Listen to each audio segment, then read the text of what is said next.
Senhoras e senhores, hoje nós estamos aqui no Sou Black Entrevista recebendo Danilo Caymmi. Danilo, seja muito bem-vindo. É um É um privilégio prazer. tê-lo aqui conosco. Muito obrigado. É um prazer estar aqui mostrando um pouquinho da minha vida, da minha trajetória profissional, né? Sim. E é sempre um prazer, de alguma maneira, estar com o meu público, as pessoas que gostam do meu trabalho. Danilo, a Sou Black, sendo uma sociedade médica, ela sempre procura contar boas histórias. E você, além de Sim. inspirar, principalmente nesse período da pandemia, nós temos olhado e visto novos talentos que você tem colocado em prática. Quando você... Sim. Como é que você tem preenchido o seu tempo nesse período da pandemia? Olha, o ano passado, eu estou morando aqui em Curitiba, né, já há uns 2 anos, e o ano passado tinha um projeto que ocupou muito tempo. Eu tinha que compor 10 a 11 músicas, né, para a Orquestra Sinfônica aqui do Paraná, um espetáculo presencial e tal, mas a coisa da pandemia, ela, infelizmente, tirou a gente do trilho natural das coisas. Eu já havia, foi um trabalho muito rigoroso de composição, e rigoroso eu falo do critério que eu tive em relação a essas músicas, né? E um trabalho instrumental difícil, que demandou muito tempo de pensamento, de faz, não faz, refaz, enfim. E depois que terminou esse trabalho, a pandemia deu aquele balde de água fria nesse trabalho inteiro. E como eu tenho formação de arquitetura, eu só larguei no 5º ano por causa de uma música minha chamada Andança. Então, eu comecei a desenhar, incentivado pela minha mulher, Patrícia. Desenha, faz um negócio. Aí comecei com aquarela, não gostei, que a aquarela fazia parte do currículo na faculdade, no 1º, 2º ano, né? Mas eu nunca gostei de aquarela. Aí passei para o guache, do guache fui para o acrílico, era papel formato desenhos A4, depois A3, depois cheguei nas telas, aí fui pintando, e aquilo foi despertando também uma forma de criatividade muito similar à maneira que eu ajo como compositor. Danilo, falando sobre a questão da composição, você tem uma colocação que é assim, você prefere cordas soltas, acordes abertos. Como é que Sim. funciona tudo isso? São as cordas sem você colocar aquele dedo, né, que a gente chama de, que suponhamos que seja o braço do violão, aqueles dedos, vocês veem os acordes formando, né, sempre a pessoa está com o dedo assim, ou vai, né, porque aí são mudanças de tom e acordes também usando esse para obedecer a tonalidade o contexto do violão. Mas eu gosto do violão aberto. Eu acho que é muito influenciado pelo meu pai também, que usava muito isso. E, às vezes, modifica um pouquinho, bota o baixo do violão, a nota mais grave do violão, um tom abaixo, quer dizer, seria mi, boto em ré. Então, aí eu vou construindo, vou me motivando e vou pegando esses acordes. Eu construo sempre assim. E uma questão de sonoridade também. Falando em sonoridade, a flauta na sua vida. Conta pra gente um pouco das influências e principalmente desse instrumento que é tão importante. Sim, eu comecei como flautista, né? Que a minha mãe falava assim, a Nana é cantora, o Dori é organizador e o Danilo é flautista. Mas eu comecei a tocar flauta muito cedo, por conta que meu pai levou uma flauta. E as influências, assim, as primeiras influências, até nesse disco Caymmi Visita Tom, ela é muito evidente. Eu tocava muito imitando o Bebeto do Tamba Trio. Depois, eu me lembro no colégio, eu estudei muito sempre no Colégio Andros, no Rio de Janeiro. Eu ia ainda tinha Sears, né? Hoje é um shopping Botafogo. Eu ia para lá procurar os discos dos flautistas do Heavy Man, né? Então, nessa época aí que eu comecei a tocar, era muito influenciado pelo Bebeto do Tamba Trio, que eu adorava, né? a sonoridade da bossa nova na flauta, que depois eu levei essa sonoridade também para dentro do trabalho do Tom na banda nova, que eu fui, quer dizer, fui produtor lá de ensaios, de palco, eu que cuidava, enfim. E a flauta, nos anos 70, eu gravei muito, e muitos dos primeiros discos de pessoas, Milton Nascimento, Fagner, muita gente, né? Simone, aquele disco Face a Face, enfim. A flauta é o meu terceiro braço.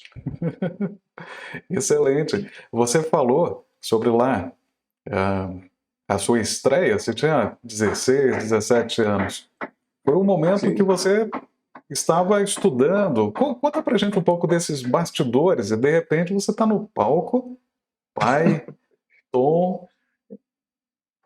Não foi a gravação, né? Porque como eu tinha uma professora, Maria da Penha, professora de química, que era muito, sabe, era temida, sabe aquelas professores temidos no colégio, né? E a professora Maria da Penha, e eu, infelizmente, tinha ficado em prova final. Não era nem segunda época, prova final.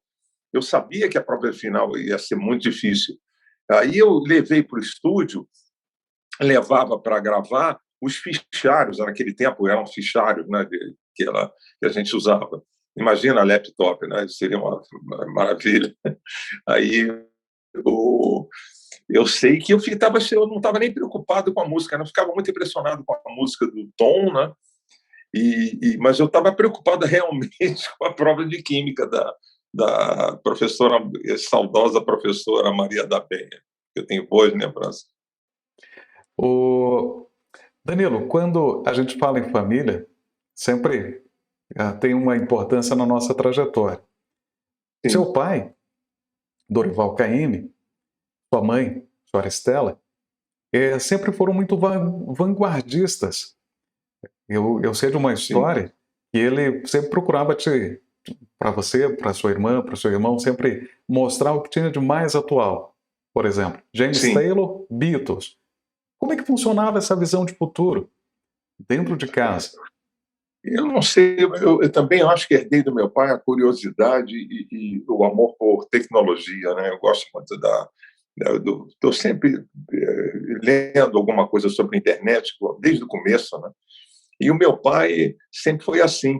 Ele levava, porque ele era contratado quando nós éramos pequenos, ele era contratado da Odeon, então ele tinha amigos também que tinham acesso a discos estrangeiros, como o Carlos Guini, que era muito amigo dele, de uma família importante lá no Rio de Janeiro, e ele trazia todo esse material para casa. É lógico que era um privilégio para nós, porque a gente ouvia discos Louis Armstrong, Ella Fitzgerald, Sarah Vaughan, Frank Sinatra, com aqueles arranjos maravilhosos, que meu irmão sabe tudo por conta disso. Enfim, a gente tinha acesso a tudo, até o rock and roll também, né? Que Little Richards, que eu adorava muito, né? Que quando eu tive o primeiro contato com rock and roll, fiquei alucinado, falei, que bacana. Cliff Richards também, que é um cantor inglês. Uma primeira vez que eu me lembrei, estou falando nisso. E o papai arranjava esses discos, né? Tudo que eu pedia, assim, tem um disco do fulano, ele vai ver, trazia da Odeon. Então, tudo isso faz parte de nossas vidas até hoje.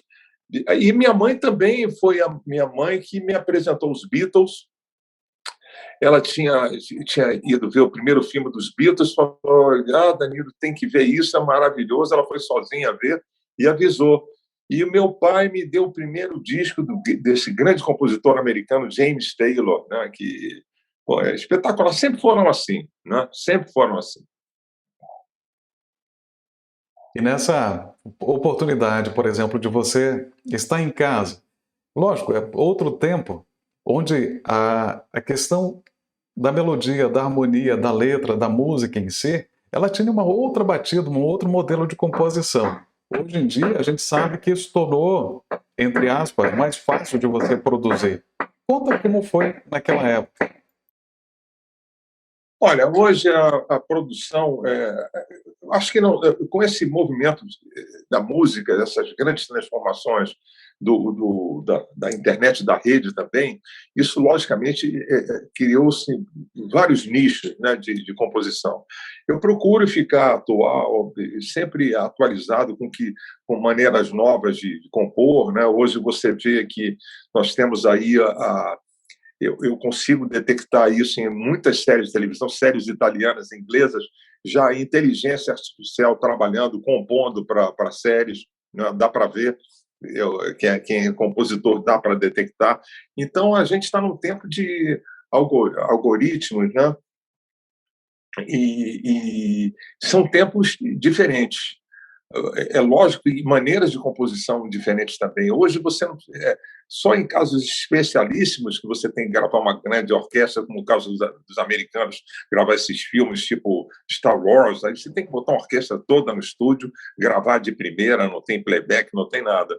Mas hoje cada um tem um estúdio em casa e faz sua música, lança na rede, não é necessário mais um CD, isso não existe gravadora. Você fala em CD numa gravadora, eles vão rir na sua cara, porque não existe DVD, CD. Existe o fonograma, esse objeto. Por exemplo, o Tom se preocupava de uma tonalidade para outra nas faixas do disco, do CD, porque aquilo tinha um sentido, um sentido subliminar, né? Uma narrativa. E hoje não, hoje são peças, né? Que elas não são aglutinadas, como era um CD. Não é? A pessoa lança um símbolo aqui, um outro ali. São coisas diferentes que eu gosto de ver e acompanhar e não perder o trem, porque eu sou muito curioso. Né? Acho que faz parte da vida do artista essa curiosidade. E falando em curiosidade, vamos falar de Andança, 1968. Sim. Danilo, a gente estava vivendo no Brasil um momento assim de efervescência. Você trouxe uma música junto com seus parceiros, compositores. Como é que foi aquele momento? Olha, foi um ano muito difícil, porque o ano de 68 com grandes modificações políticas no Brasil, ao mesmo tempo o ano desse festival maravilhoso, que contou com Sabiá, para dizer que não falei de Flores, do Vandré, e Andança também. Essa alegria, né, que era um festival que reunia 30 mil pessoas no Maracanãzinho, e ao mesmo tempo você teve o AI-5 lá no final do ano, né, que separou muita gente da faculdade, enfim. Isso foi muito bonito. Eu tinha, na ocasião, 21 anos, e foi um sucesso completamente inesperado. Aquilo foi um impacto muito grande na minha vida, porque eu fiquei impressionado com aquilo tudo. E a música fez um sucesso enorme e continua passando de geração a geração, né, que é muito bom. Nós temos aqui Andança, e que tem uma letra, até o Roberto Menescal que brinca que a questão de Andança é a Joana d'Arc. Da música brasileira, porque ela tudo que é acampamento, as pessoas tocavam Andança, principalmente nos anos 70. Ele diz que é Joana d'Arc da música popular brasileira, porque não pode vir uma fogueira, entendeu? Ô Danilo, quando nós chegamos aqui a esta outra música, Zigue-Zagueou. Sim. Conta pra gente um pouco desse sentimento. Sim, essa é uma música, ela foi gravada pela primeira vez, coincidentemente, pela querida e saudosa Beth Carvalho. Então, mas a música passou no disco da Beth sem muito alarde. Aí ela foi mostrada à minha irmã, Nana, que tirando o irmão de lado, é uma das melhores cantoras que eu já vi na minha vida. Aí a Nana, um dos autores da música é Marco Aurélio, tem o Cartier, Marco Aurélio, e tem um outro que eu infelizmente esqueci o nome. O Marco Aurélio, muito amigo da Nana, a Nana tentou mudar o nome da música. Zigue-Zagueou, eu não quero cantar Zigue-Zagueou com esse nome, eu não quero. Eu tenho pena mesmo da minha irmã. Também aí acabou, o Marco Aurélio não mudou o nome da música e ela não gravou. Já no meu primeiro disco, com a produção do Menescal, que foi a pessoa que me descobriu assim, como formatou o cantor. Não, você é um cantor romântico, você é não sei o quê, sabe? Ele moldou isso na ocasião para a EMI, ele mostrou essa música e eu gravei e ela partiu direto para uma novela e foi um sucesso muito grande, né? Como Nada a Perder também do mesmo CD. Danilo Caymmi, quando você compartilha conosco a história da sua família, o início e, fundamentalmente, hoje, te vendo tão bem, a gente sempre comemora a saúde e a história. Sim. Seus projetos, lá para frente, você comentou que tem as suas composições, tem trabalhado na questão das artes plásticas, na pintura e tal. Sim, eu estou esperando a volta da atividade profissional, porque nós, artistas, fomos os primeiros a sair de cena e seremos os últimos a voltar nessa terrível pandemia que a gente vive. Mas os projetos eu continuo pintando. Agora, já vacinado, eu já vou poder gravar uma dessas músicas com o maestro João Egashira, aqui em Curitiba, que é um grande amigo, ele está trabalhando nesse projeto comigo, e nós vamos gravando, assim como eu falei com você, singles, né? E lançando na internet. Quer dizer, vai ser a primeira vez que eu vou voltar para o estúdio, né? Porque é muito triste, eu falei ontem com um amigo meu, Zé Luiz Maia, um grande contrabaixista, é muito difícil você ver um instrumento parado, né? E você não dividir a sua música com as outras pessoas, né? E com os músicos e com o público também. Porque a gente, quando está no palco, eu estava falando isso ontem, né? Não importa se você seja o artista principal, mas todo mundo que está ali está lado a lado, de mãos dadas, fazendo o melhor e a melhor música possível, né? Então, isso é muito bonito. E eu sinto falta um pouco disso, sabe? De tocar com os meus amigos músicos, né? Estar no estúdio. E foi difícil, está sendo difícil. Eu tinha shows em Portugal com uma grande cantora que eu gravo meu recente CD na Universal, foi Danilo Caymmi canta Tom Jobim, e eu tinha convidado uma cantora que eu gosto muito, cantora americana, chamada Stacey Kent. Eu ia fazer o ano passado, em dezembro do ano passado, shows com ela em Portugal, caiu tudo, mas a gente continua tentando fazer alguma coisa esse ano ainda, tentar uma volta aos palcos. Parece que a Europa já está um pouquinho melhor, mas aqui no Brasil a gente está perdendo muita gente, que é muito, muito, muito, muito, muito triste, né? Sim, e é um período que nos trouxe grandes ensinamentos e, ao mesmo tempo, novas descobertas do que somos. Danilo, Exatamente. neste momento que você fala do artista, e fundamentalmente das pessoas que nos assistem e estão sempre na expectativa de que dias melhores possam chegar e eles virão, com toda certeza, é uma questão de tempo, eu gostaria de concluir nossa conversa, te agradecer muito, mas com uma parte da música, com o devido respeito, do Zig Zagueou. Esse nosso amor zigue-zagueou e foi sem direção. Se foi bom ou ruim, foi demais. É muito peculiar. Mas, por favor, na sua voz. Pô, eu não canto há tanto tempo, é normal. Esse nosso amor zigue-zagueou e foi sem direção. Se foi bom ou ruim, foi demais.